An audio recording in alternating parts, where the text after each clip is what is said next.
Hello guys! Hello Aries! Welcome dito sa aking channel. Kapalaran 888, welcome Aries. Alamin natin kung anong messages, vibration, gabay energy para sa lating Aries. Ito ay timeless angel messages para sa inyong lahat. So, pwede kang makaresonate ngayon, bukas makalawa, or pwedeng tapos na to. Okay Aries, first card natin from angels is take action. Wow! Sinasabi sa'yo, gumawa ka na daw ng desisyon. Magdesisyon ka na. Kumilos ka na. Gawin mo na. Ngayon na. Parang ganun yung sinasabi niya. Okay, next is do some research. O, diba? Kung may hindi ka alam, may gusto kang gawin pero hindi mo alam, kailangan mo ng impormasyon, hanapin mo yung tamang impormasyon bago ka gumawa ng action. Okay? May mga katanungan ka sa iyong buhay, sa isip mo, sa sarili mo na makakasagot nito is either anak mong babae, kung may anak ka, kapatid mong babae, or posibleng ang sagot sa katanungan mo is responsibility, duties and responsibility. For example, iniisip mo, bakit kailangan kong magtrabaho? Bakit kailangan kong magsikap? Tingnan mo lang yung anak mo. Diba? Kung may anak ka na, may magulang ka pa, tingnan mo lang yung magulang mong tumatanda. Diba? Motivation sila. If single ka, i-motivate mo yung sarili mo. Tingnan mo yung magulang mo. Masaya ka ba sa sitwasyon nila? If may asawa ka, may anak ka, masaya ka ba sa sitwasyon ng anak mo? So, isang motivation yun para sa'yo. Okay? So, yun. Okay, wait lang guys.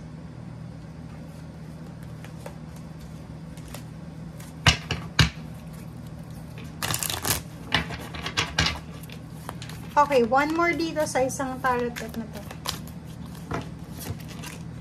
Affirmation. O, be positive. Para, di ba, like yung iba sa inyo dyan, wala ng motivation, wala ng strength, wala ng courage para mabuhay, ng tahimik, ng abundant. Di ba? Parang, ang iba kasi sa inyo, kontento na sa kung anong kayo ngayon, kung anong meron kayo.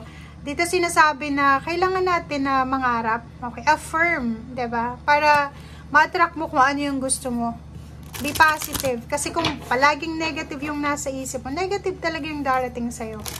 Kung palagi kang stress, palagi kang nag-iisip, lalo pa sasabayan mo yan ng negative emotion and thoughts. Naku, ikaw lang yung makakasolve niyan, guys. Okay? Okay, Lord, why web cell? Diba? So, kung makikita mo dito, healing to. Ang Aries ngayon ay nangangailangan ng healing. Overall healing to eh.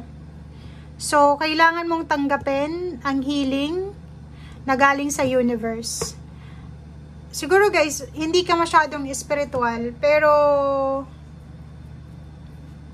yung pagiging positive, hindi natin kailangan ng maging spiritual sa positivity. 'Di ba? Kung halimbawa na nahihirapan ka ngayon sa sitwasyon mo, nahihirapan kang intindihin kung bakit nangyayari ito, mag-pray ka siguro, mag-affirm ka ng positivity. Buksan mo yung sarili mo para sa abundance. 'Di ba? Kasi may iba sa inyo na distracted na kayo eh. Parang ang feeling nyo, wala nang mangyayari. Matanda na ako, may edad na ako, wala nang pag-asa. Parang ganun yung nakikita ko sa'yo dito. Sa barahan mong ito, sinasabi na nasa kamay mo kung ano yung tagumpay na makukuha mo. Ikaw yung gagawa ng action, hindi ibang tao. 'Di ba? So, buksan mo ang sarili mo sa pagpapala, sa biyaya. Huwag mong isarado. Okay, huwag tayong maging close-minded, guys. Normally, yung mga sa fire sign, Leo and Sagittarius, sila yung sobrang positive. Yung Aries talaga, mabilis silang mawala ng pag-asa. Lalo nakaranas sila ng rejection. One time mo lang yung Aries i-reject, hindi na yan susubok pa. Hindi katulad ng Sagittarius and Leo na kahit rejected na yan, 10 times rejected, susubukan niya pa rin.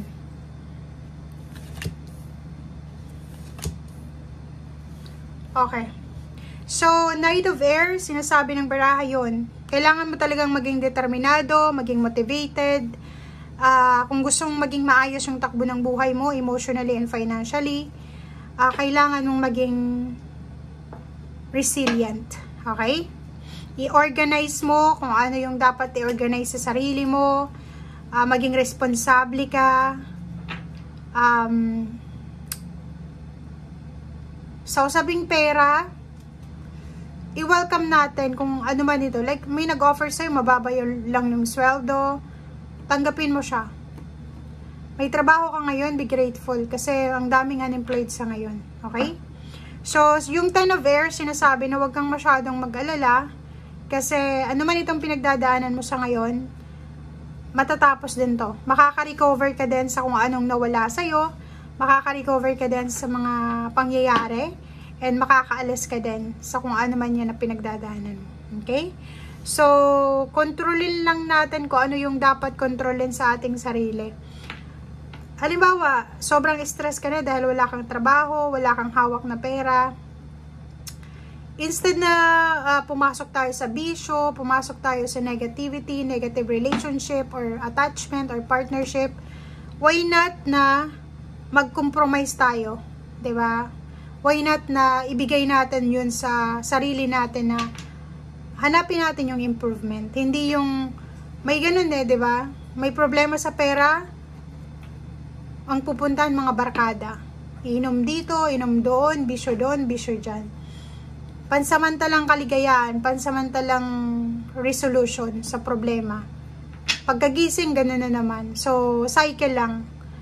Diba? So, kailangan mong ayusin mo yung mindset mo, ayusin mo yung pamamalakad ng araw-araw mo, kailangan mo ng balanse. Okay? If yung relationship mo ay medyo masukal yung relationship mo, diba? Maraming ups and downs, siguro kailangan mong bigyan ng priority. Okay? Yung partnership, lalo kung may asawa ka na, committed relationship, may anak ka, focus ka sa asawa mo, focus ka sa pamilya. Diba?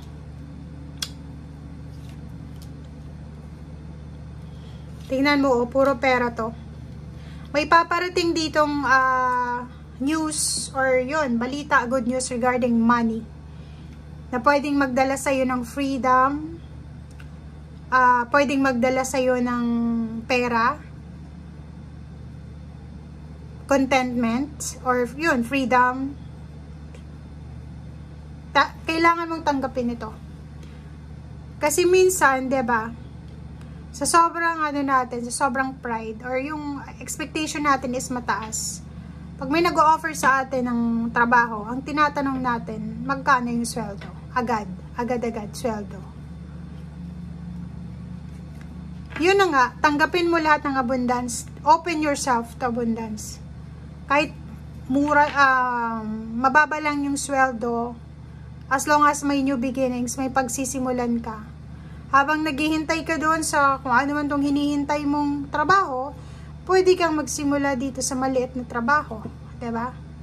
So, para yung flow ng money, ng energy of money is continuous. Hindi yung walang trabaho, nakaupo lang, parang ganun. So, kasi minsan yung lack of money, lack of relationship, or kung ano yung kulang, siya yung nagiging dahilan kaya na-outbalance yung buhay. So, kailangan mong gumawa ng action. Yun na nga, maging determinado ka, motivated, hanapin mo yung inspiration mo. Kung wala kang inspiration, pwede yung anak, kung may anak, apo, asawa, kung may asawa, may girlfriend, may boyfriend, sarili mo mismo, 'di ba? So tanungin mo yung sarili mo. Masaya ka ba talaga sa ngayon sa sarili mo, sa kung ano nangyayari sa iyo ngayon? If oo, siguro nasa iyo na 'yon. Pero kung feeling mo, may kailangan ako, may gusto kong bilhin Gusto kong magkaroon ng bahay, gusto kong magkaroon ng lupa, gusto kong magkaroon ng pagkakataon para maibigay ko sa anak ko yung time. 'Diba? So, yun yung sinasabi guys ng baraha. Thank you. Bye!